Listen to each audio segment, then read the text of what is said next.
A very good morning to all the participants. I, Ravi Gatti, Assistant Professor, Department of Electronics and Communication Engineering, Sri Venkateswara College of Engineering, Bengaluru, Karnataka.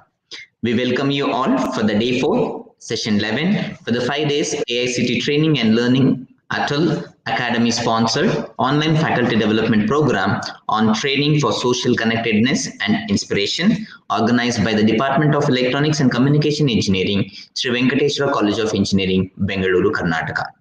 In the morning session, we had a keynote speaker, Dr. Purnima GR, Professor, Department of Electronics and Communication Engineering, SVCE Bengaluru, highlighted on mental health makes better brain. We hope all the participants will make best practice in their day-to-day life. For the session 11, we have Sri Kannan Sundararajan, founder K-Scale Fitness Academy, Discover the Best in You, founder Race Director, Utu Ultra Marathon.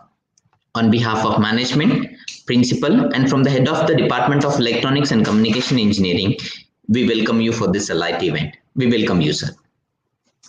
Thank you very much. I would like to introduce the session speaker to the participant with a brief profile. Sri Kannan Sundararajan is a professional trainer, ultramarathon coach, endurance runner. ACE certified professional trainer, youth fitness specialized program, sports conditioning specialist program, ultramarathoner running since 2011, completed over 70 marathons and ultramarathons including a 100 miles race, first ever triangular run challenger finisher with 500 kilometers in May 2019. Ran 42 consecutive weekend 42 kilometers in 42 places to promote road safety. He's an entrepreneur, race director, fitness and sports consultant. Founder of Kale's Fit Academy since 2016. Founder and race director for Utu Ultra and Bison Ultra Marathons. Co-founder of Badminton Masters, a premium badminton tournament. Event director, Ultrathon 2020, world's first virtual endurance event for saving lives, had over 3,200 plus participants from 11 countries within 70 days of campaign. Race director and trusted advisor for multiple running ultramarathon events. Customer success manager and consultant for Primitive Sports Australia. Provides online personalized coaching and mentoring on general fitness, healthy weight management, ultramarathon, running and sports conditioning, youth fitness and badminton coach. Author of Be Ultra Anything, Ultra Malicious Challenge, motivational and developmental programs. Motivational presenter, conducts regular health, wellness assessment and workshop for individuals and at corporate organizations. Sir also involves in road safety and voice ambassador, successfully a RAN campaign 424242 running for spreading awareness on road safety from 2nd July 2016 to 15th of April 2017. Regularly organizes first aid training at corporate and educational institutions. This marathon safety campaign was featured in the Limca Book of Records. Campaign mentioned in the Limca Book of Records 2018. Founder of Sahal LRTS, an NGO to promote Be Safe, Be There to Save, a social initiative to build awareness on road safety and to train people on develop first aid and CPR skills. A winner of Alert Being Award 2017 in the individual category for being a real life hero and a good Samaritan. Sundararajan, professionally certified PMS professional certification course, Agile Scrum Masters and 6 Sigma Black Belt Business Excellence. Out of 28 years, 24 years played vital leadership roles in Siemens, PTC, Sunar, Hindustan Motors, 3 years plus experience as a founder of Case Fit Academy. With this brief introduction, I request Sir to take over the session. So please. Yeah, thank you, Professor Ravi Gatti. It's a privilege as well as an honor to address the staff and faculty member of SVCE Bengaluru. to tell you honestly, I'm not very comfortable talking to the computer when I know that there are 170 plus staff members watching this program. I would have preferred a face-to-face interaction with everybody.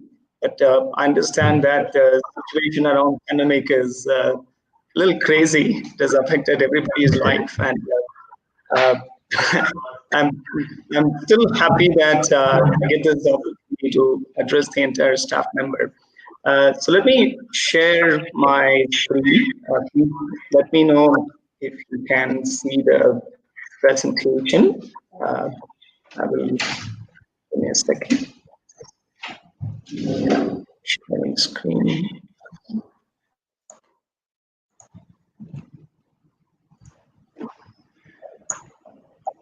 Okay, please let me know if you can.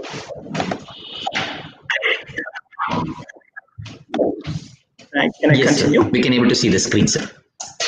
Okay, all right. Sure, sir. Please. Once again, a very warm good morning to everyone. I'm really happy to share some of my life experiences with you.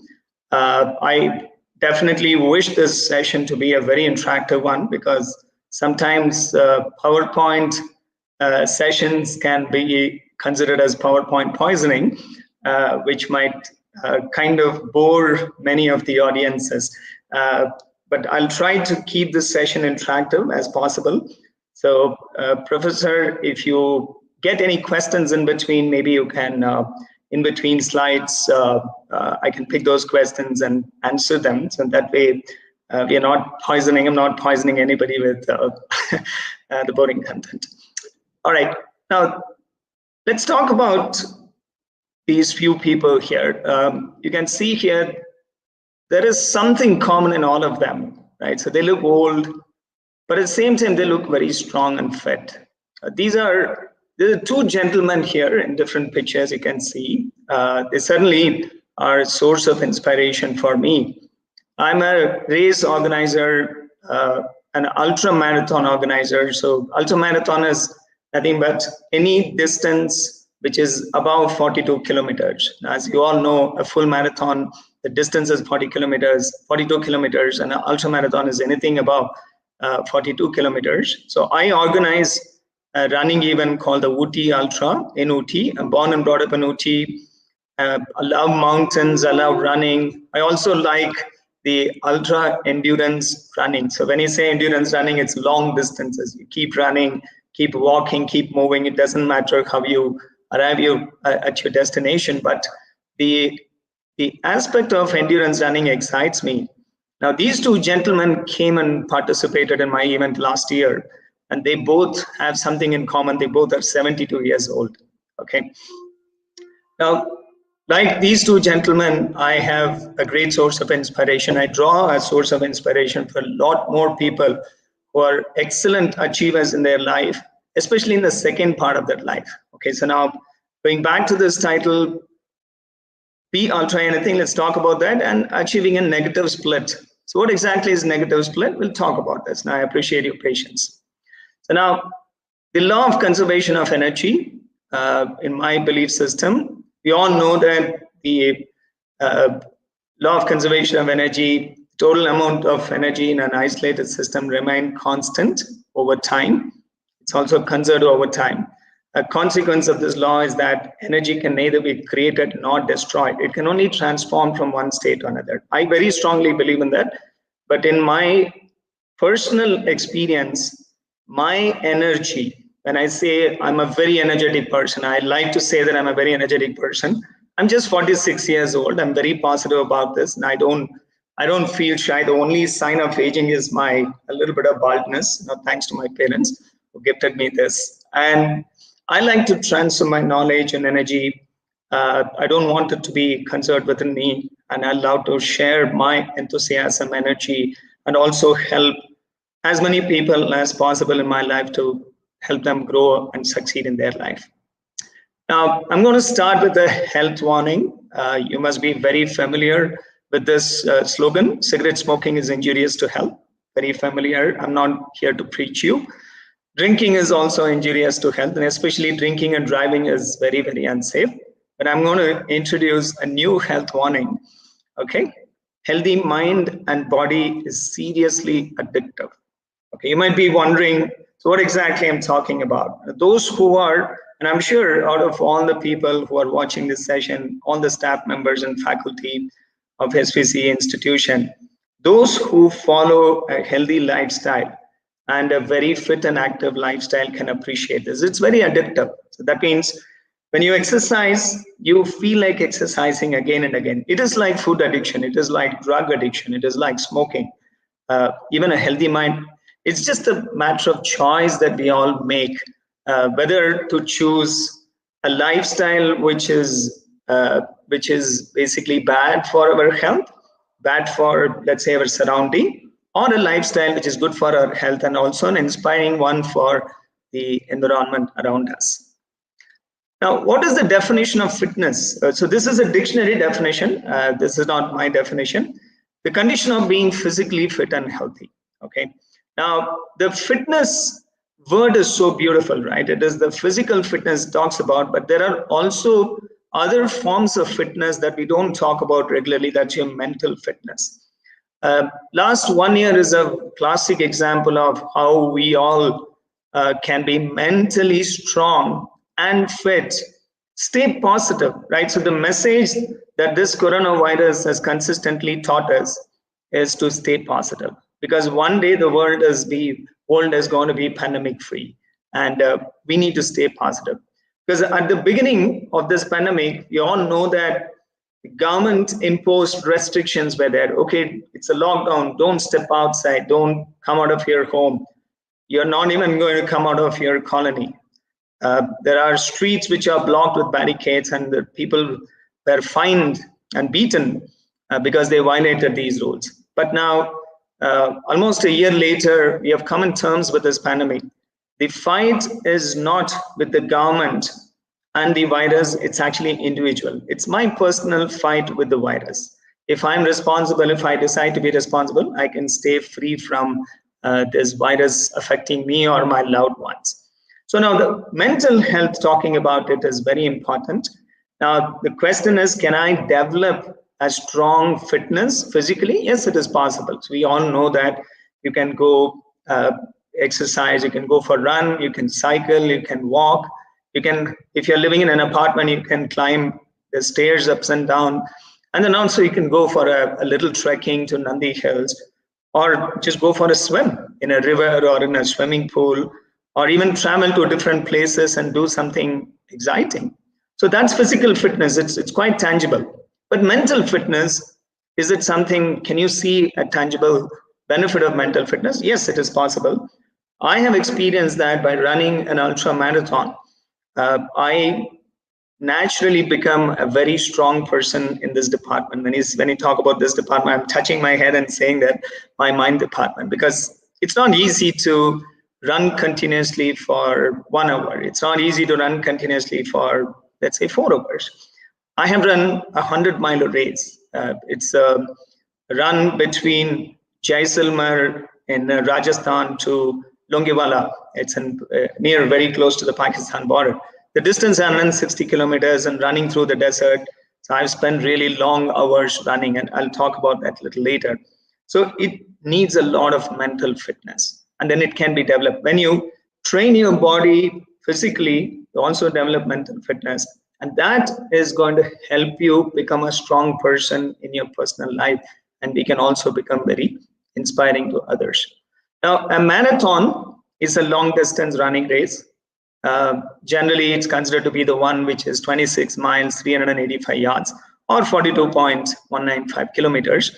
A little historical perspective, 19th century in Greece, when the Greek kingdom won the war against the Persians, the messenger, the person who, in those days, there is no WhatsApp, there is no phone call, there is no chat. This person has to carry the victory message from a place called Marathon to Athens. It's 22 miles away with the news. And this person, basically, the messenger name is Phidippidis. He ran the entire distance and handed over the victory message to the kingdom. And then there is also a little unfortunate story. This person believed to have died, collapsed and died at the end out of exhaustion. Because just imagine running 42 kilometers with the excitement, with the jubilation, with the sense of pride and conveying a message. So this person, unfortunately, have ended his life by running and finishing. Now, what is ultra? Ultra is anything extreme degree, okay, anything which is really beyond something, right? So we talk about ultra cement, that's something that's very common advertisement. Ultra marathon is beyond 45 kilometers or 42 kilometers. And for me, the term ultra is very close to my heart, because I like to use this word ultra because it gives you an opportunity to think that something not normal. Okay, an ultra professor, let's say, and I'm sure all of you are in the teaching and educational industry. An ultra student could be a student who's like super student, right? Who's capable of doing multiple things and not just studies, maybe a combination of studies and extracurricular activities, socially responsible. So all of us can be ultra something. So now, if I really liked the SVC college introduction. For over decades, SVC has provided fearless academic, administrative, and pastoral support to students hoping to succeed and beyond. If you actually see, the word beyond is the ultra that I'm referring to here. I'm really happy to find this definition in your website, and I'm really curious to know more about this institution. I would also like to come and visit you in good times, better times in the future. Now, before I jump into what I want to share today, a few things that I want to confess, okay? So it's about my dreaded fears. When you say fear is something all of us can relate to, right from our childhood. Fear could be darkness, fear could be animals, fear could be even pandemic. It kind of brought us back those childhood memories of, okay, fear of something that we are not familiar with. So now the first fear is I tried always throughout my life, I wanted to be a perfectionist. Okay, so if I see a flaw in whatever work that I do, I'm not happy. So this is a fear, and I don't want to be called as Kannan delivered this work and there were some mistakes, or Kannan said something and it's factually incorrect. Okay. Or Kannan asked me to do, he gave me an advice, but he doesn't follow that advice. Because I always had this fear of being an imperfectionist. So I want to be a perfectionist all the time. And then the second fear is hospitals. I really don't like hospitals. The medicines, the sign of blood and injection needles and medicines, tablets, I definitely did not like in my life. And I had some bad experiences with that, with my parents, with my father, with my sister. So I somehow have a negative association with hospitals. I don't call the development of hospitals as a good sign in any country. Okay, I call development of hospital means the hospital industry is growing. That means the country is having a lot of sick people. So I really don't like this. And then the third fear is I don't want to get older. I want to be younger. You can see this picture where you can see me running. This was on the last day of my 42 weekend campaign. I was spreading awareness on road safety. I was running 42 kilometers every weekend for 42 consecutive weeks in 42 different places. So this was close to my heart project. And then I was moved to launch this campaign after witnessing a road accident. And I want to go and help the person. And I was very successful in helping this person with the help of my wife. It just happened near Elanka, the Balapur Road. And that I did, I had the confidence to help this person because I learned first aid and CPR skills through training. So one day before this incident, it was, you can call it as a coincidence, or you can even say that probably if I had not attended the training, I wouldn't have noticed this accident. Like most of us do, there is a fear of looking at the accident victim and then avoiding or ignoring that person because we fear the blood, we fear the consequences. We think that what happens if I go and help that person, the police might come and harass me. So this is a fear. When you attend the training, the fear is gone, at least theoretically. But when I actually responded to the accident victim, it was a big eye opener in my life. And then this campaign, this picture, you can see my son here wearing this blue colored small shorts, and then my daughter wearing this red colored t-shirt. So we were running, and it was a beautiful moment to culminate running 1,788 kilometers over a period of 10 weekends, 10 months, or a period of 10 months. And the reason why I put this picture, talk about my fear, is I don't want to grow older, because generally the attitude toward old age is we are moving away from our young age. We are moving away from being a child. And I don't like that. I don't like to be called as an old person, because now with my current age, plus my fitness levels, I can compete with a teenager. I can compete with a little girl. My daughter's 13 years old, and I can play a game of tag. I can play a little bit of wrestling in the bed, and I still can win them. Okay, so I feel great about that. So my fear is I don't want to become old. And then the last fear that I want to talk about today is my fear of public speaking. So I was never confident speaker. When I started my career way back in '92, work career at the age of 18, after completing my diploma in mechanical engineering, I started working at Hindustan Motors. And my job was a trainee, and then I got associated with the R&D department. Being a mechanical engineer, there's a lot of excitement to learn engineering, and the best place to learn engineering is being in the R&D department. So every time I used to interact with my seniors, I would actually write down whatever I want to ask in English, then dial the phone with a lot of hesitation and say, "Good morning, PR Chaser. I have this question, 1, 2, 3, 4, 5." And then that's it. There's no more conversation beyond that. I would keep the phone down. And then every time I had a fear of making spelling mistake, grammar mistake, even how confidently I'm communicating. So all this fear was there. One of the reasons was I studied throughout my life in Tamil medium schools, up to 10th standard. And then diploma was in English medium. I was forced to learn English, but it's all theory. But when I started working, the world was very different. Okay, so those theoretical knowledge did not help, but I wanted to be, I struggled a lot to become a good communicator. So today I can say, after 28 years of working and then going through a cycle of a lot of wonderful things that happened in my life, and I'm a much more confident speaker. Let's talk about that. So these are my fears. Now, how did I deal with these fears? Okay. What do I do about my fears? Now you might ask, okay, these are all fear, but what do I do? Do I have this fear even today? Yes, of course. I don't want to get old. I don't want to go to hospitals. And, I really, I have the fear of public speaking. So all these things are still my fears. Okay, now what do? I try to avoid them. If there is a fear, I try to avoid, but my mind says, why should I avoid? Okay, I'll do something about it. Okay. And all right, you do something. How do I do something? If I have to be a confident speaker, I need to fake it, right?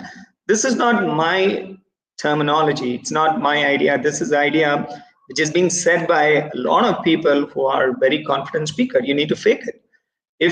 If I have to become a professor in some subject, okay, is there a fear? Yes, there is a fear of standing in front of students and talking. Okay, now let me do something about, let me learn from others. Okay, let me learn from those who are confident speakers. And then I'll try to fake it. I'll think that, okay, I'm the most knowledgeable person in the room, and I'll try to address the crowd. And then if I cannot do anything really well in terms of avoiding or doing something or even faking, I'll pick a fight with it. Okay, so picking a fight means it's not the brawl that we talk about, right? Not the physical fight that we are. I'm not talking about the physical fight. It is the fight to conquer something. Okay, so the victory is really important, even in small quantities. Now, we don't need a huge victory to celebrate. Even a small victory is worth celebrating. I like to pick a fight. If I want to really get into something, I like to pick a fight. Now, this is one of the reasons why I decided one day back in 2016, while taking an Uber ride to my office, I just made a decision that I will not work in any organization because I want to create a kingdom for myself. So I want to pick a fight. Okay, I want to pick a fight in becoming an entrepreneur. So I should say I'm quite successful in the last. I've celebrated my 4th year anniversary on the 1st of December, and it's going good. It's not that I'm financially much stronger and better when compared to my corporate world and corporate job, but the kind of excitement that I get as an entrepreneur is something no business school can teach. And I decided to pick a fight, and then I'm fighting, still fighting. Okay, so now let's talk about dreams a little bit. Now, what are dreams? Dreams are something that we want to achieve in the future.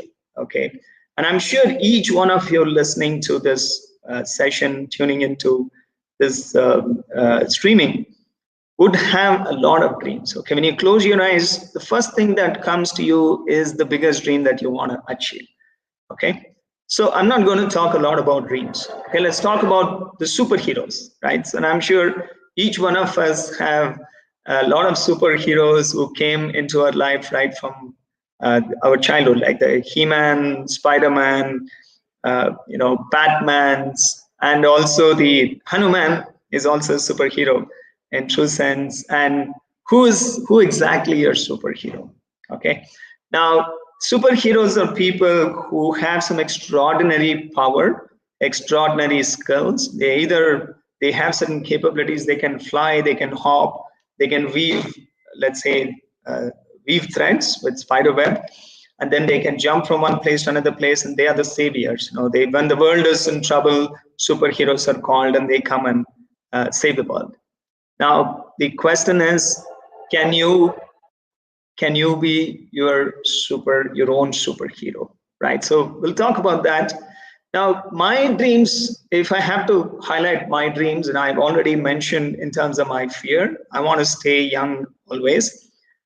That the next 3 words are very beautiful words, and I don't know how many of you could recognize this. These are Citius, Altius, and Fortius.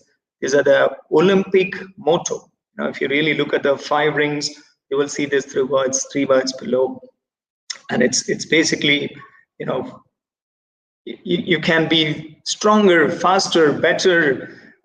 So these words are so beautiful, right? And then that's what the Olympic Games is all about, right? You're going to witness people who are very strong, who are fast, who are better than others, physically and then talent-wise, skill-wise.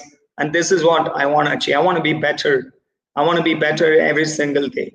And then be the best spouse and a parent. For my wife, I want to be the best spouse. I want to be the most trusted person, giving her the best comfort, and at the same time respecting whatever she does. As a woman, I have a great respect for my wife, and plus all the women in the world. And a parent. My children, my son is going to a university degree, undergraduate degree education in the US, and he's going to be gone in the month of January. Now, I want to be a good parent. I have a daughter. I want to be a good parent to her, and then be a superhero in their life, in my own life, and then also in my circle of influence. People, I like when somebody calls me for something, asking no about something, or even if they say that, hey, Kay, can you come and help me? And then I'm really happy to be engaging with the community. When the pandemic started and I was part of the emergency response team within my apartment, I don't want to call my role as a superhero role, so don't get me wrong here. So it's not about me, it's about the opportunities that I had created for myself to help others. Okay, so that's what, when I talk about being a superhero, I like somebody says that, okay, when I go to Cape, I get some work done. I feel positive about this. When you help somebody, and I'm sure you would all agree with me, when you help somebody, it gives a lot of positive energy. It is not with the expectation of receiving a favor back. No, that's something else. When you help somebody, it gives a positivity in life. Okay, and then again, if you just close your eyes for a second, you can actually answer this question. So you have a dream, and you're doing your job as a professor or a faculty, or we all play different roles in life, like a parent, like a son, a daughter, mother. So what dream of yours, or which dream of yours brought you here today? Okay, so you want to be somebody else, or you want to be someone in the future, or you want to become something. You want to be the best professor in the entire world. You want to be the best teacher in your institution, so that the students trust you, the students believe you. And then when the students go out, graduate, maybe 5 years down the line, they give you a call and say, Professor, because of you, you said something in particular, because we create, as a teacher, I'm part of the teaching community, because I'm also a coach, I'm a mentor, I like teaching, I respect teachers. There is this sense of pride and happiness whenever you say something and then it causes a small, very small impact in somebody's life. And then this person comes back to you maybe 10 years, 20 years later. I think that's where the entire process of teaching, coaching is complete. When you deliver something, there's no expectation. When you deliver a good moral lecture to the students with the great intention of helping them to succeed, there's no expectation there. Okay, money is paid by the institution management, but that is how the system works. But as a teacher, you have that very deep inside you wanting to help somebody. And when somebody comes back and tells you that, Mr. Professor, look at this, this is what I have achieved in my life, and you played a part in that success. And then I take a lot of pride. And today, all my clients, when they come back and say that, Coach K, you gave this advice regarding my nutrition and the exercise, and I am a much stronger person. And another aspect could be, Coach K, we talked about the behavioral changes that I can implement. Then I made some small changes to my life. I'm much more positive. I'm sleeping 1 extra hour every single day. Or my nutrition choices are better. And then I stopped a bad habit of watching television at 10 o'clock in the night, kind of building a lot of stress. And then next day morning, I'm not very active. So I made a small changes. We turn off the television at 8 p.m. Entire family sit together and have dinner together. Okay, now how many of us dream about having dinner when the pandemic was not there? When the pandemic came, all of us started eating dinner together. That's a great thing. And then the sense of achievement is really great. Okay, now can you simply be anything? Now, if you really see, the ultra definition is beyond, on the other side of of something, right? Now, can you simply be ultra anything? Of course, there is a possibility. You can be ultra anything. I have coined 8 ingredients. Okay, or these are nothing but the life lessons from the inspiring world of fitness, running marathons in my corporate world. Okay, now before I jump into this, I'd like to stop here and check if there are any questions from anybody, or if there are no questions, then I'll continue to discuss. Professor, any questions from anybody?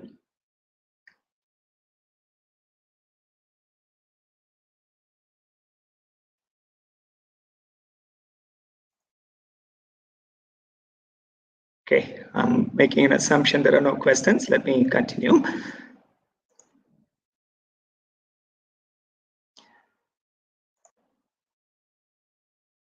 Okay, now these 8 ingredients that I wanted to discuss, not everything I'm going to discuss. It starts with the balance, build, inspire, flex, form, fit and fuel, endure and look back. Okay, now, so what does this mean? When I say balance, and of course, we need a good balance in life.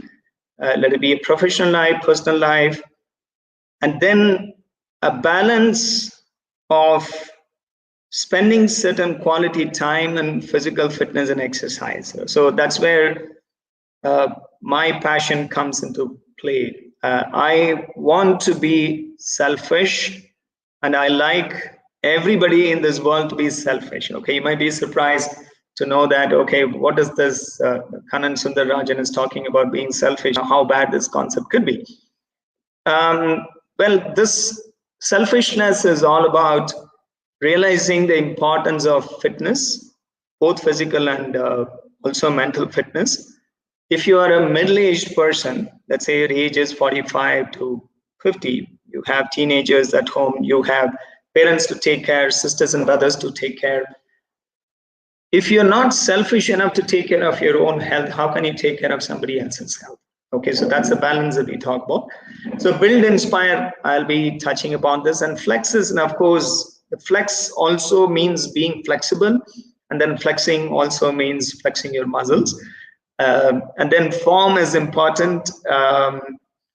Say, for example, when you have work to do, a project to deliver, the entire day you're standing, there is a show that you're putting together. Okay, there is a college event that's happening, and then it's quite stressful, right? So when you're preparing for an event, or when you want to prepare a new lesson plan for your students, it's really important that you stay focused throughout. Let's say if it's a 15-hour work, you can't put your shoulders down and say that, hey, you know what, I'm feeling very stressed and I'm not going to engage very well.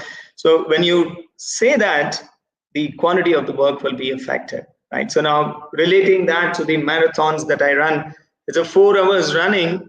At 3 hours, I cannot say, okay, I'm feeling very tired, let me walk, or I'll probably take rest, and I'll probably quit because you're physically tired. So your form is important, how strong you are, physically fit, mentally strong. So that's the form. And then fit and fuel is being fit and eating, drinking the right kind of nutrition and right kind of information. Even fueling our mind is really important. Engaging in a game of tag, or even playing with your children inside the house or maybe outdoor, it's also fueling your mind. Okay, so it feels very energetic whenever you play, whenever you have a great conversation with your family members. So it gives a lot of energy. And it could be a discussion with the professors in the staff room. You're engaging in a conversation to come up with some ideas to how can you improve the student engagement during the pandemic time, because the professors are sitting in the home, students are sitting elsewhere. So you suddenly have a bright idea, you come and share with others, and then it fuels the entire passion, and the idea that you generate is going to help the organization move forward. And then endure is something that I'm going to talk about. And then looking back. So the last topic in this 8 ingredients that I wanted to highlight is the look back. Really important to travel back in time to see the path that we have traveled. And then it's also really important to look back. Now, end of the year, it's a great time to look back, and it's a kind of a logical end. It doesn't make really sense. I don't really quite appreciate the concept of end of the year you have to do something, beginning of the year you have to do something. I don't really believe in those concepts. I really believe in doing something whenever I feel like doing something. And the New Year resolutions, and I'm not a great fan of New Year resolutions, because I don't need to wait for a new year to come and teach me something. But it's always good to look back at logical intervals. So let's say end of 2020, December month, look back and say, okay, what happened in January? What happened in February? What happened in March? Okay, what did I learn from this? Okay, looking back exercise. What did I learn from the work that I did? What did I learn from my own family members? Is there anything that I can do differently next year? So that is what looking back, it's the process of retrospecting. A very important process for all of us to look back and learn and mine the wisdom. I'm from the world of project management. I'm a certified project manager, Agile Scrum Master.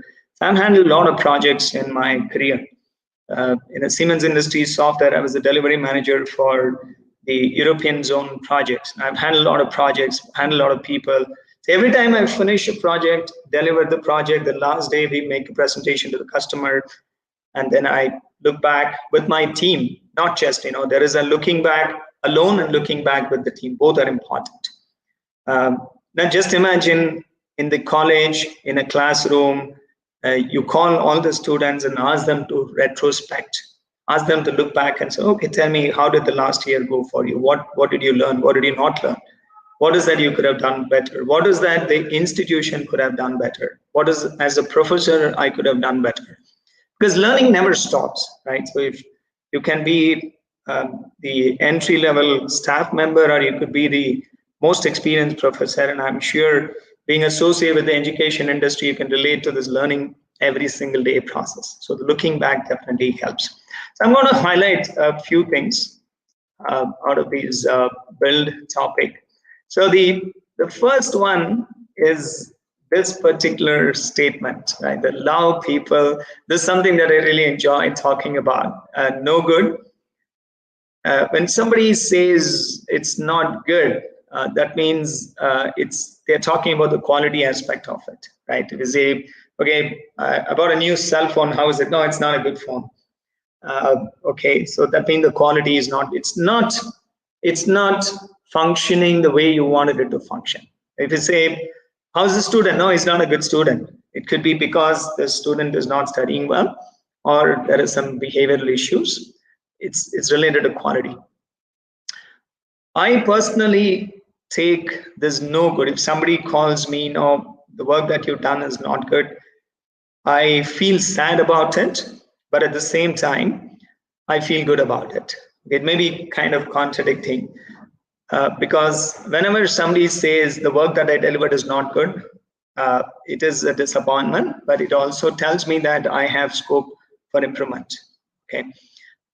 Just to narrate a story, I was delivering a project in Toyota Motors in Japan. So I was with my team of developers, and I was assigned as a project manager, but I also had a technical job responsibility. So whenever we went and delivered a solution, the Japanese management would look at that and say, no, no good, no good. So the results are not acceptable to them. And very interestingly, working with Japanese had taught me a lot of wonderful things. But in that particular project context, the manager from the customer side did not tell what is good. He didn't tell what is good. He always said, oh no, this could be better. So every time he said it could be better, myself and my team, we got frustrated. We went back, but we came up with a better solution because we want to make sure that the customer is happy. So we had to rewrite the algorithm to make it work better. And this iterations continued. So that's where I was able to relate to the concept of Kaizen. If you know the quality, one of the most admired quality improvement tools is Kaizen. Kaizen means small improvements. So we don't need to achieve something with near perfection. It can be better than what it was yesterday. So that's why I say no good is so good. If somebody says no good, that means it is so good. It gives me an opportunity to see if I can improve. So whenever I run a marathon, I remember the first marathon that I ran was back in 2011. It was a half marathon. I did in 2 hours and some 3 minutes. But every time I finished, I celebrated. Then I said, no, this is no good. I want to get better. And then I came up to a level of running a half marathon in 1 hour and 41 minutes. Okay, now I can keep on punishing myself by calling no good, but it has to be done in a more responsible manner. You must celebrate success. First, celebrate success. Could be a small celebration. It could be taking a break. It could be enjoying a vacation with the family. It could be buying a cake and eating. Okay, even if you're health conscious, that one day you can enjoy if that is the way the celebration is admired by the rest of the family members. So that's why I like this no good is so good factor. Okay. Now this is a video. I don't know if you can hear this video. This was me standing at the start line of the Comrades Marathon. It's a ultra marathon that happens once in a year in South Africa between Pietermaritzburg and Durban. And then I'm standing here along with 18,000 runners from across the world to run 90 kilometers within 12 hours time period. Okay, it gave a great feeling of me standing. It was like a proud moment, standing there and listening to the music, the traditions of South Africans, and then crossing the start line it brought a lot of great memories. And then I felt very proud crossing the start line and finishing within the 12-hour cutoff, because when you go run this event, if you don't finish within the 12 hours time, then you don't get your finishing medal. They'll actually they'll stop you from crossing the finishing line. It's very brutal that day. Okay, so here you can see that I'm running. This was after 45 kilometers. There is a place called Raman. And I'm here, you can see there's a great picture. It looked like I'm a leader and so many people are following me, but which is not true. I jokingly say that. But it gave me a lot of, I take a lot of pride in looking back and enjoying that every step that I crossed. It's just imagine to run 90 kilometers, you have to run easily about 100,000 steps. It looks so easy, right? Okay, 1 lakh steps later, you'll cross 90 kilometers. So you cannot think about, okay, what will happen after I cross 70,000 steps? You have to think about that first step, then the second, then the third. So that learning is so important in my personal level, that I have to enjoy every single step, focus on being in that moment and celebrate success. Every time I cross certain milestone, I look back and pat myself and say, okay, that's the least celebration that I can do. Now, this picture was taken back in 2018 in the Longiwala, near Longiwala. It's a desert.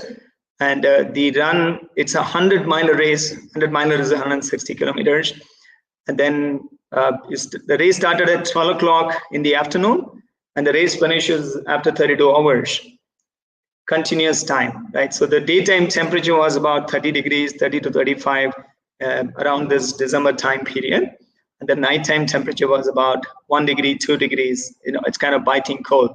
And this picture was taken after me crossing about 130 kilometers. You can see my face.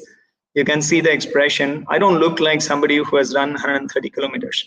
So I finished this race in 28 hours. Okay, it was really a great sense of pride. And even when I look back, it gives me goosebumps, because I had 55 days to prepare for this race. And then I went and ran. There were 12 participants. 22 participants started, 12 finished, and I finished 6th.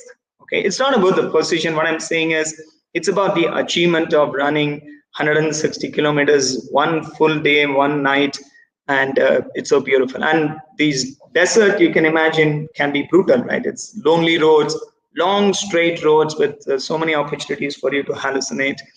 And then it really gave me a lot of personal time to reflect on my own life, and also think about my family, think about all the great things happen in my life, and staying positive. Because the company superhero for me there is I myself as a superhero. Something inside me, I'm trying to discover the best in me by running. You might call it as, okay, this is a crazy idea. Running 160 kilometers, crazy idea. So yes, it is crazy, but it gives a lot of satisfaction. It gives a lot of opportunity for me to learn something new, discover something new as a personality, and then talk about this to all people like you. And then, of course, I stopped somewhere in the middle of the desert, took my camera, and then did some monkey business, jumping and hopping and taking pictures, because I was so happy. It gave me that freedom that I wanted. And then it gave me an opportunity to do that uncomfortable thing, and then being comfortable with it. Because it's again, complete opposite, right? Do something uncomfortable, be comfortable with it. So that's what endurance sport is all about. Now, this picture was taken inside the Vagamon in Kerala. So I did a 80 kilometers ultra marathon in trails. So I was kind of running middle of the day. Sun was quite harsh, and somewhere inside the beautiful mountains, inside a tea plantation. So a lot of such runs I've done. And then, few more things I would like to tell. In the beginning, I talked about picking a fight, right? So this is something that I learned through one of my managers in the company that I worked in the past.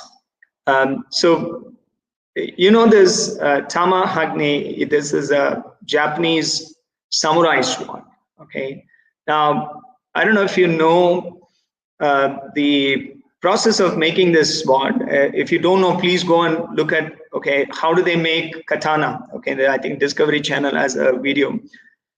So the sword it's not just a blade which is drawn from a sheet of metal and then processed. The process of making this it's so beautiful. Okay, so they basically layer it, they harden it, they beat it, they forge it, and then they sharpen it, shine it, finish it. It takes a lot of steps to come up with the strongest and the sharpest katana. Okay, now every time I want to pick a fight, this is exactly the process that I'm reminded of. I want to go and build my own katana so that I can win the fight. It's not for killing people, okay, don't get me wrong. It is to pick your own fight against any demon that you want to fight against. And then, of course, the inspire is another very important thing that I want to talk about. Each one of us are given equal opportunity to create a world for ourselves and also to inspire others. So here you can see my academy, little children. So I used to coach the little children in badminton and fitness. So here you can see this left. This girl is my daughter, and these are all my apartment mates. My son is way behind this picture. We used to have a lot of fun. Okay, so going and playing with the children, and I used to coach and teach badminton, and then of course conduct fitness class and engage with the children to play with them. The selfish reason was that I want to be with them and I want to be one of the children. And it's not that I had a great intention of teaching them, which is also true. But the real reason for me to go and start this coaching classes was I want to be playing with them all the time. Okay. And of course, this T20 is another inspiration for me. What I do is just learn something, learn from others, and give back and inspire. So all that we need is 20 minutes every day. Okay, it could be you can, if you're a senior professor, you can call a junior professor, give them a word of advice. If you're a student, then you can actually, because each one of us have developed certain skills, and each one of us can be good teachers. That 20 minutes engagement with it could be once in a week, it could be once in a month, dedicating this time for somebody else, learning something and sharing. It's a great way to accelerate. Okay, so now of course we have seen all these things, a little kind of glimpses of everything that I wanted to mention. So the endurance. So this picture was taken in the first edition of Ooty Ultra, which happened in 2018. In Ooty, the event that I organize is for 60 kilometers. There are also 15 and 30 kilometers. The runners can come and participate across different parts of the country, and there were also some international runners. Now, so these are some more pictures. I believe in Siddhi, if you want to become a good runner, if you want to become a good endurance athlete, then you need to start enjoying becoming slow and steady. I don't know how many of you watch the horse race. It's a sport. It's also gambling. But if you really see, the horses are trained in a very systematic manner. For multiple hours, the horses will be running slow. Okay, and for multiple hours, and then when they build a lot of different physiological strengths. You know, their cardiovascular system, their muscle, the joints. You know, they develop over a period of time by running very slow. That's exactly how you can become a runner. If you want to run an ultra marathon, if you want to run a 10 kilometers, you need to start running slow. And then over a period of time, you would have developed the physical capabilities to run faster. Okay, because it's boring. Running slow is boring. Doing the same thing again and again is boring. If you want to learn a particular musical note, if you are into music, then you know that the importance of practice every single day.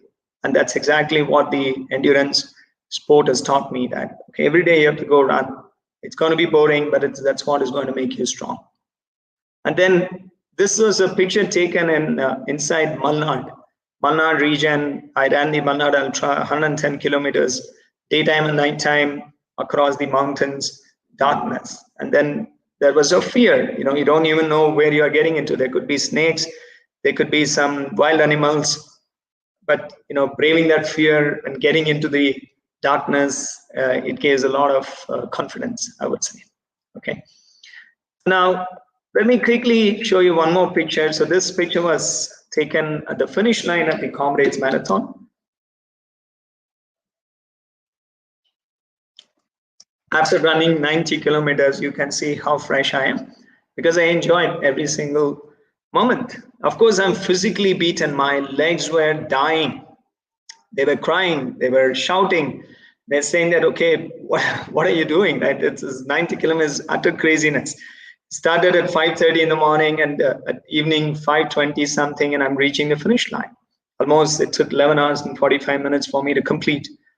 So it is very uncomfortable, but the sense of pride and achievement it's lifelong.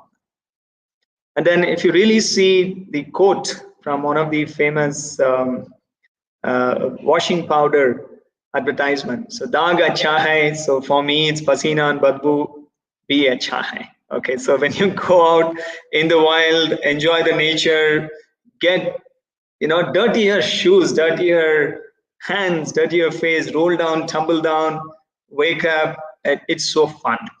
Okay, and of course you have to respect your physical limitations. And don't take my words literally. So if you have any ailments, you've undergone some surgery, the doctors have advised you against certain things. So please respect that. So it's really important. But if I have also seen a lot of people in the endurance world who come out of complicated problems, let's say bypass surgery, high BP, cholesterol issues, cancer. So they have obesity, they all fight back. They come back and they fight, they perform. And they become suddenly an inspiring soul in the entire, let's say, clan of runners. So that's why you have to now get out of your comfort zone and then do something uncomfortable if you have the opportunity. And it's so nice because physically fit means you're also mentally fit. Okay. But one thing to remember, if you're healthy, doesn't mean that you're fit. If you're fit, doesn't mean that you're healthy. Because the second example is easy to give. Let's say if you're fit, you can run a marathon, you can lift weights, you can jump, play a game of badminton, or you can play any sport, but you have the habit of drinking, you have the habit of smoking, you have the habit of eating fried food and masala dosa soon after your exercise. Again, I'm not against masala dosa or fried food, but the timing, the quantity, the frequency, everything matters. It could be once in a while, it's okay, but it cannot be everyday life. You have to really be mindful about what goes into your mouth. Okay. So one last subject that I want to touch is about failures. Okay. Now, if you really see, I don't know if I can play this video. So this video was shot at the Comrades Marathon at the 45th kilometer. You can see the runners are crossing the checkpoint, and what really happens, there is a specific time given for everybody to cross the finish, the midway point. And if you don't cross at the given time, and they'll close the route for you.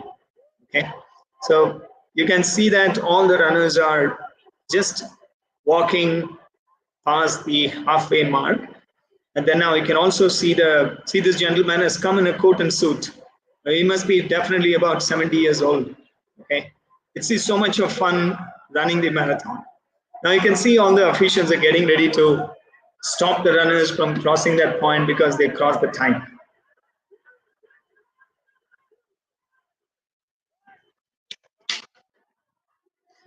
So the official is facing this side so that he's not biased. He's not looking at the runners. And then he's going to shoot the gun and they block the route. Okay.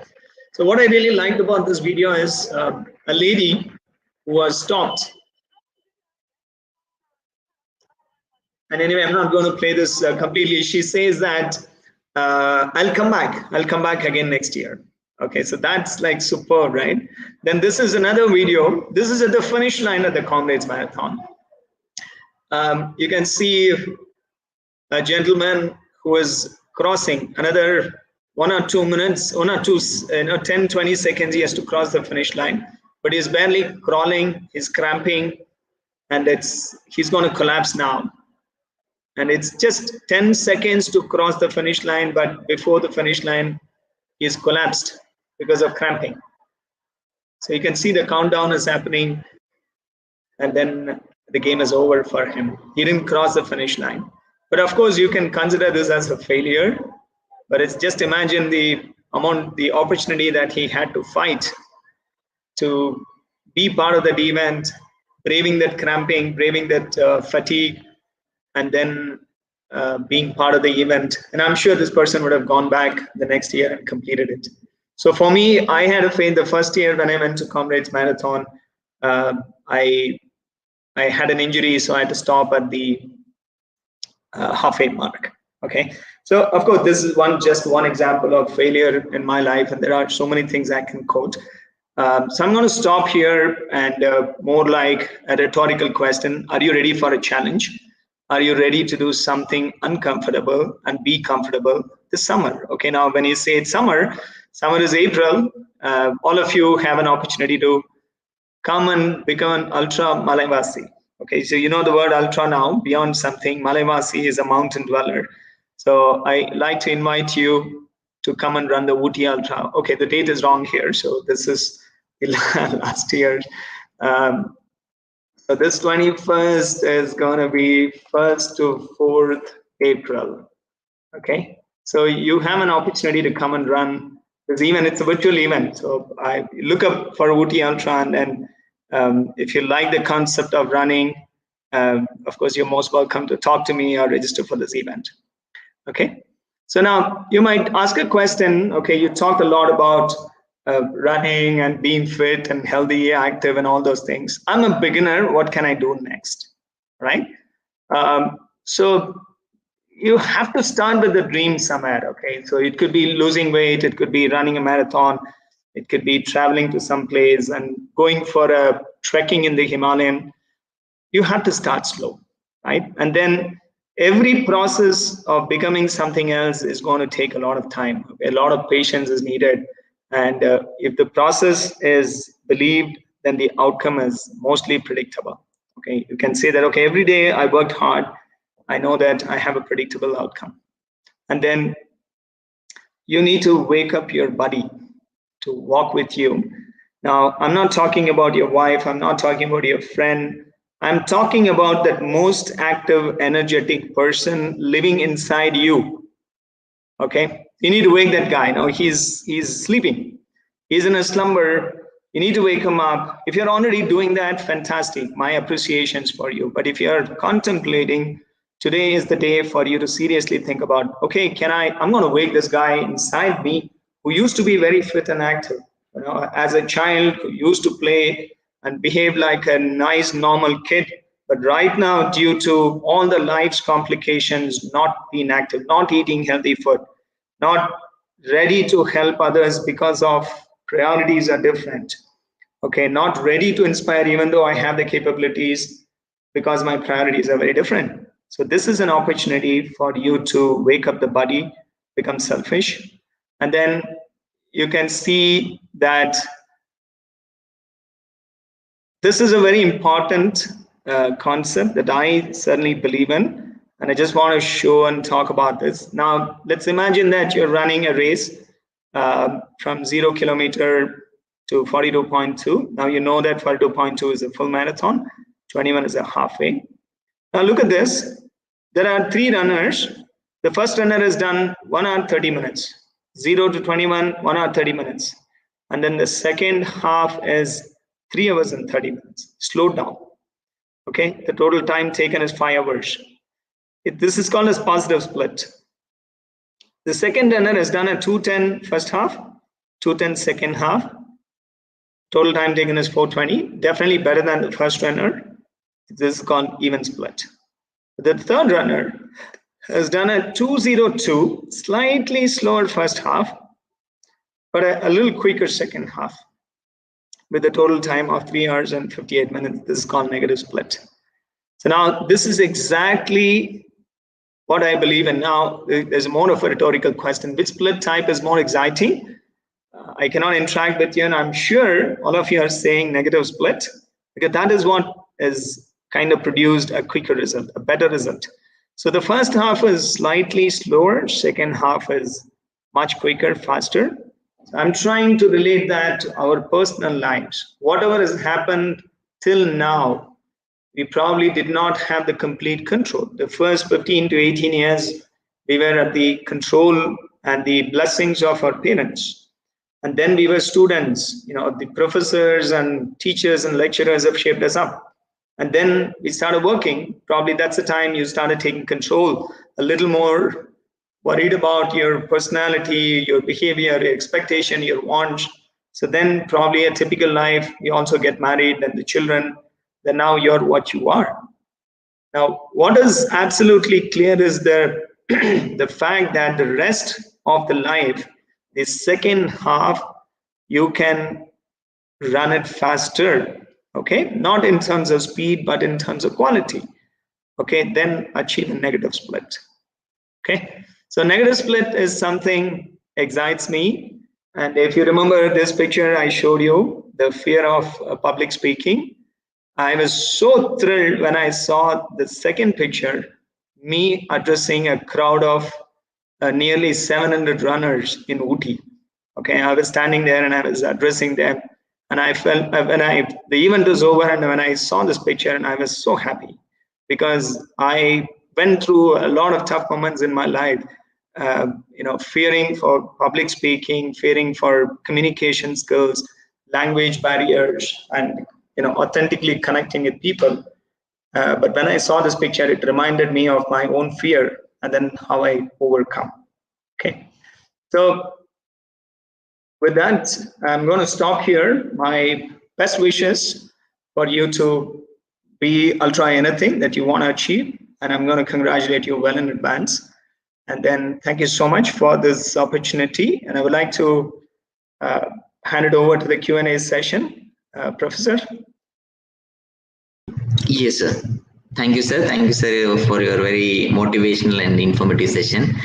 I think we hope all the participants have enjoyed the session, and they will trigger in their mind, let's them also start running from tomorrow onwards. We have some questions, sir. They have put it in the chat box. So shall I tell you, sir? Yes, please. Please go ahead. Several exercise can harmful to health. Is it true, sir? Well, let's look at why we need exercise, right? For our body to function, so what is the composition of our body? Our body is made of the muscular skeletal system. The muscles are there, the skeletons are there, and so let me stop this thing. Yeah, so these muscular skeletal system are supported by fuel. Fuel is the food that we eat. Again, when we talk about fuel, there are three macronutrients: carbohydrate, protein, and fats. And then, of course, a lot of micronutrients includes different kinds of vitamins. Minerals are important: sodium, potassium, magnesium, calcium. All these minerals are important. Now, for the body to stay young and healthy, the fuel, the food that we eat is really important. Anything that goes inside our mouth must be accounted for. Okay, so you should be aware of why you're eating. So that's where the mindful eating principles come into picture, right? So when you say why you're eating, what you're eating, how you're eating, when you're eating, how much you're eating, and then the last question is the most difficult question to ask is where this energy that you're gaining is going to be utilized. Okay, if you don't have an answer, don't touch that food. Okay, so this is as far as the food is concerned, that's going to fuel our body. But now, for us to have a strong muscular skeletal system, we need to basically work against the muscle forces. So when I push something, that means the muscle is exerting certain force. But if I resist with equal and opposite force, the muscle is quite happy to resist it. Okay, now let's say you now have to push much more than what you are capable of. That's where the muscle will start breaking down. Okay, let's say if you're lifting a weight, let's say a dumbbell, or if you're running a mountain, which is more than your muscle capacity, the muscles are breaking down because you're doing more than what their capacity is. Now, to build the capacity, we have to exercise. We have to do certain specific things. Those who are working in the farmland, those are the farmers who are, let's say, the daily wage workers, lifting bags full of 70 kg rice and dumping it. They don't do exercises. For them, the physical activity is their life. 8 to 9 hours or 10 hours, somebody in the construction industry. So they are working for 10 hours, 11 hours, physically active, moving. This is what we're all supposed to be doing. Unfortunately, we're not doing that. Our chosen profession doesn't demand us to be physically active, physically be moving, lifting things, pushing things, pulling things, throwing things. This is not part of our job. So that's why we need exercises. We need exercise so that the muscles are working against resistance. When you work against resistance, the muscles are building. And then the fat, which is stored energy in our body, is kept to as minimum as possible. Because fat is also important. Okay, when we say muscle building, it doesn't mean that fats are not important, but they help in immunity, they help in stored energy, they give you energy. Now, how do you exercise? The question is, how do you exercise? I can run, I can jog, I can cycle, go to a gym, I can exercise. Exercising is important, but the number of exercises that you do depends upon the purpose. Let's say if you want to be a bodybuilder, your purpose is to build muscles for show purpose. Okay, it's called as hypertrophy, cosmetic reasons. Then you'll be exercising every single inch of muscle which is there in the body. But if you're a runner, you need to be exercising all the functional muscles which are involved in strengthening your glutes, your hamstring, your quadriceps, your core, your chest. So the exercises that you choose to do will have to be tied with the purpose. So the purpose could be weight loss or fat loss. Instead of weight loss could be sometimes mindless. See, I can give you a quickest advice. If you want to lose weight, don't eat anything for next 1 week. Okay, you can see that your body weight drops to 4 or 5 kgs, but what you have lost is water, very little bit of fat. Okay, but to lose weight, you need to drop fat. To drop fat, you need to improve the body metabolism. The body learns how to use the fat which is stored in our system. That's why exercises are important. The purpose is really important. Yes, mindless exercising is going to lead to injury, because there is also myth saying that, okay, when you run, your knees are going to be gone. No, knees, when you run mindfully in a structured manner, when you train your body, actually your knees are going to become stronger. Knee is just a joint, mechanical joint, okay? But you need to strengthen all the muscles around it. Like, for example, your quadriceps, any muscle which is above the knee and below the knee, and then at the glute, at the core, you need to strengthen them so that the knee is not becoming the weakest link. Yes, it is partially true that when you exercise too much, you might end up with injury. But at the same time, exercising has got a lot of benefits. Some exercise is always better than no exercise. A lot of exercise is going to bring in a lot of stress related issues. People, I've also seen people who are extremely obsessed with exercising. They become very stressful the day they don't exercise. That's more of an addiction, right? So if we can balance, that's why I talked about the balance, right? So we can balance out, okay, what is the purpose of my living? Okay, I need to lead a healthy, fit life. Okay, then what is the requirement? Every single day I have to move, every single day I have to lift, every single day I have to exercise to, a tune of, let's say, about 1 hour. Okay, that's it. What kind of exercise depends upon what you want to achieve. Okay, hope that Thank you, helps. sir. Yes, thank you. There is one more question, sir. What are difference between long-term goals and short-term goals? Which is best? Both are important. Long-term goal will determine what you want to achieve, let's say 2 years, 3 years, 4 years down the line. Okay, let's say as a businessman, I have certain expectations from my business. As a personal, I can talk about as a person, okay, at the age of 15, I want to achieve something. I'm 46 now, I'm going to turn 47 soon. So that's a long-term goal. Okay, anything which is 2 years down the line or beyond. Or you can even say in 10 years, I want to buy a house. Or 5 years, I want to complete a PhD. But I want to get some additional certification done. So these are some of the long-term goals that I have for my, let's say, as a person, as a business, for my family. Now, short-term goals are anything that can be achieved within the next 3 months, within the next 6 months. Short-term goal also, okay, 1 year. You can even have these mutual funds, right? The ultra short fund, short fund. I'm sure those who are invested in the financial industry, long-term focus. So invest the money, don't worry about it for the next 2-3 years. That is long-term focus. And then, of course, you need to have a weekly goal and daily goal. Okay. So the daily goal for me is no matter what, whether it's raining or shining, I will do some exercise. I will do some reading. Every day I will read something. Every day I'll help one person. Okay. So these are some short-term goals. A big transformations are usually long-term. And then smaller goals will help you achieve the bigger goals. And then the bigger goals will help you achieve the big transformational goals. And by definition, goal, I'm from the project management background, I'm from the fitness industry. The goal will have to be very meaningful. So say, for example, it's a common definition that a goal has to be SMART. The SMART stands for specific, S stands for specific, M is measurable, A is achievable, R is realistic, and T is time bound. So this is a SMART goal. So if you say that, okay, I want to lose 10 kgs, is that a great goal? Yes, it's a great goal. But there is a problem, it's an incomplete goal. It doesn't tell by when. Oh, okay, I want to lose 10 kgs in 2 months. Okay, now let's see whether it's a SMART goal. Is it specific? Yes, lose 10 kgs in 2 months. Is it measurable? Yes, I'll measure my weight every single day. 2 months later, if it is less than 10 kgs or more than 10 kgs, that means I've achieved my goal. Is it achievable? Yes, people have lost 10 kgs in 2 months. Is it realistic? Well, I don't have time to exercise. It's not a realistic goal.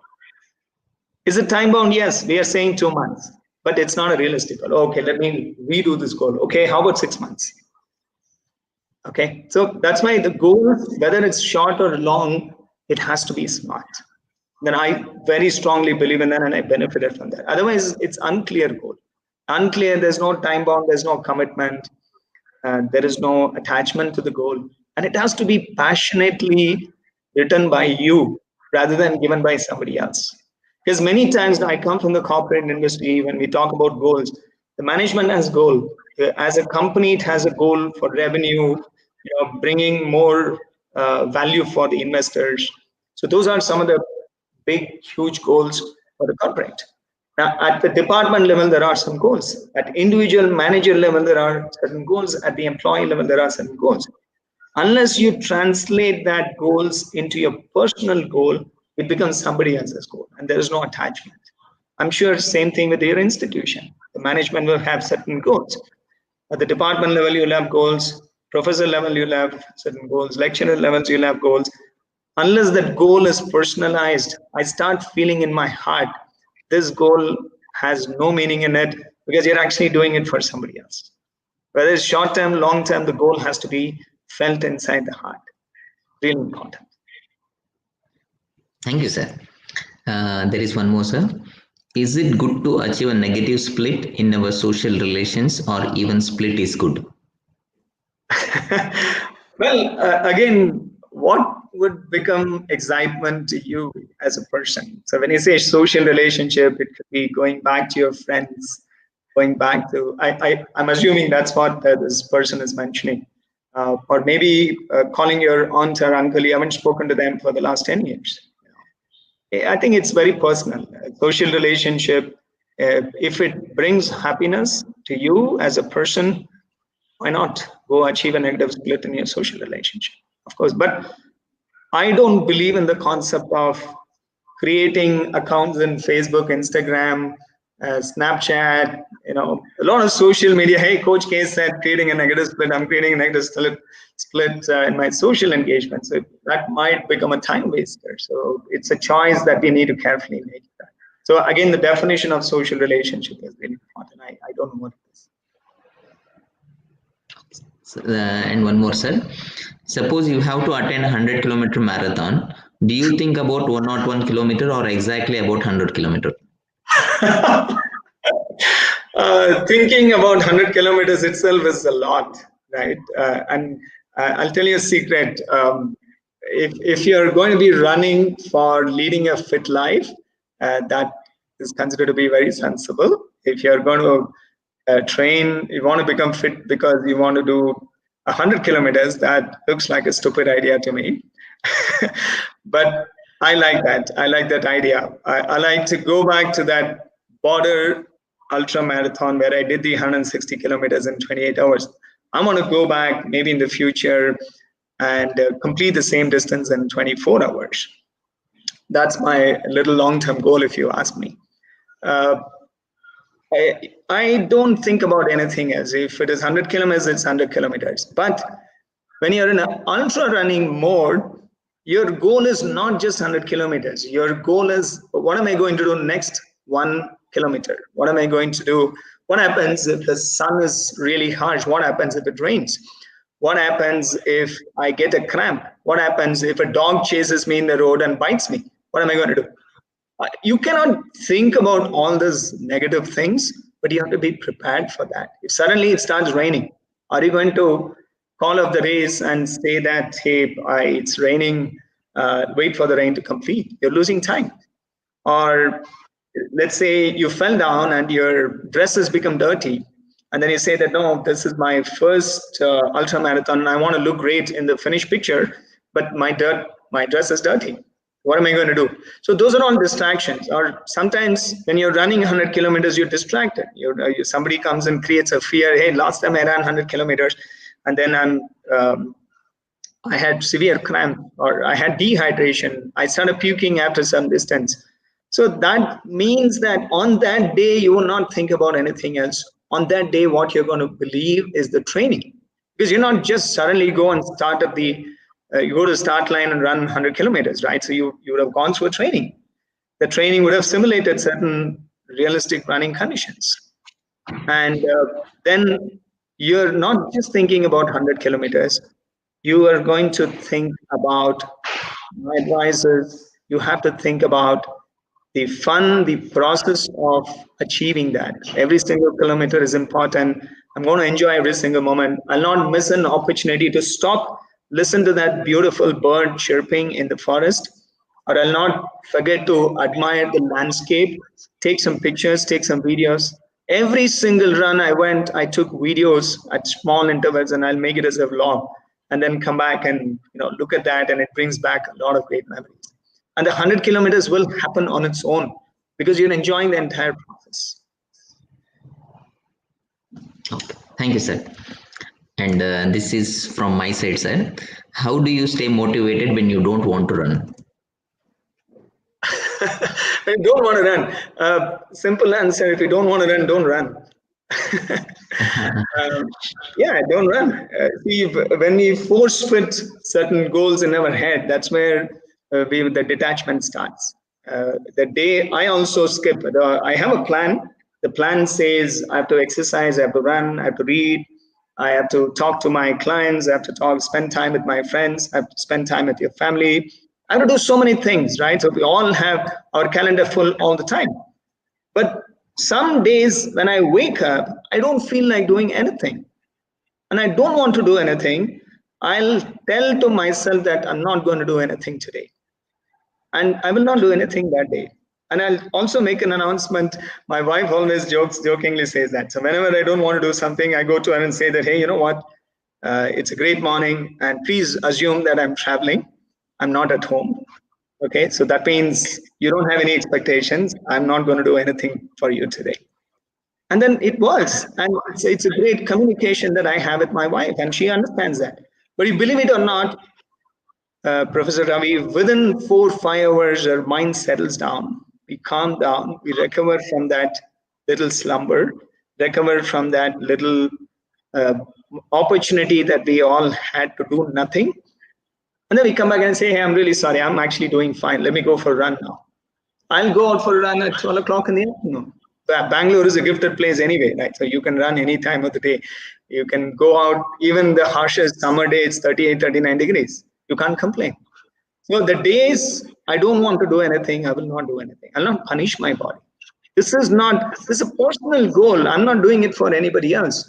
See, that's the difference between working for, it's the same thing, right? Let's say your boss wants you to do something. You don't want to do something. If you don't do, there are some consequences. But if you are the boss, if you own the goal, even though you are attached to an institution, the goal belongs to you. That's why I said the goal has to have a personal connection with you. You will not take a break because that doing that work is going to give you utmost happiness. Then you will anyway do that. If you say, oh, if I have to follow a plan, the plan is given by somebody else, I don't want to do it, rather than saying that, hey, that plan is given by somebody else, but this is for me to benefit. Is it okay if I skip one day? Yeah, it is okay. So what? Nothing is going to happen. Skip that. If you don't feel like doing something, don't do it with detachment. If you cannot give 100%, don't do it, because the quality is going to be absolutely a crap one. You'll not like the outcome. Thank you, sir. Thanks. We would like to thank Kannan sir for accepting our invitation and gracing this event. Really, the session was very excellent, and we got very good feedback, sir. Excellent session, a very nice session, wonderful session, inspiring session, sir. Thank you, Kannan sir. So these are the best positive comments what we got for your session, sir. I'm really happy to be part of this virtual session. As I told you, I did not enjoy the communication part of it because I'm like talking to the screen. But I know that there is a lot of people watching this session. And also, I'm sharing my email address. If anybody wants to write a feedback, want to talk to me about anything that I do in my academy, so you're most welcome. So let me share my screen once again. Sure, sir.